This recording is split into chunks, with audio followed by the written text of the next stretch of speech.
Almost all of us will need to face the normal cycle of life: getting old, transitioning from work to retirement, dying, and leaving everything behind. Aging brings common fears like dying too soon, chronic and terminal illnesses, mental and/or physical disability, or living longer than our savings or retirement fund can afford. But all these fears originate with Satan. If those who are aging would take the position which God would have them, their last days might be their best and happiest. They should lay aside anxiety and burdens and occupy their time as happily as they can and be ripening up for heaven.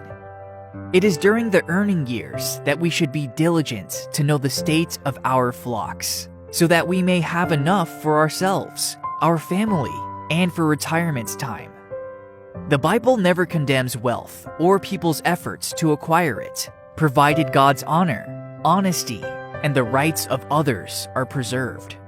But how should we live when the remaining days are short?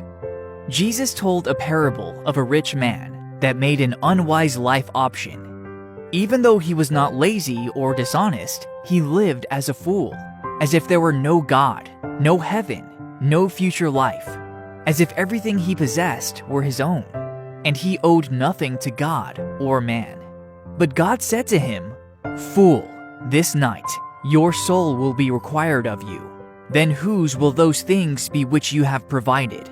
So is he who lays up treasure for himself and is not rich toward God."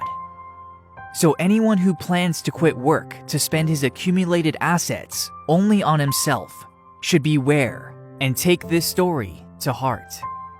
The problem is not working hard or getting wealth, but one's attitude toward it. Good stewardship of what God has blessed us with doesn't deal only with what we have while alive, but also with what happens after we are gone. In a sense, we are ultimately responsible before God for what will happen to our possessions once they are no longer ours. Whether a little or a lot, they will remain behind, and it is up to us to determine if they will bless or curse our family, honor or dishonor God, if they will further God's work or sponsor Satan's agenda. But in case of untimely death or severe health problems, how to get some protection against being unable to decide where our assets should go? Wills and trusts may be put in place early in the estate planning process.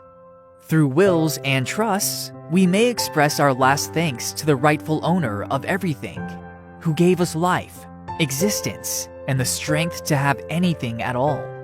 It is logical then that while we are still alive, and after we have taken care of our family, we should return the rest to Him for the furtherance of His work. This is the crowning act of our stewardship. As we place all we have in God's hands, let us study the Bible daily and learn more about how giving back to the owner of all things.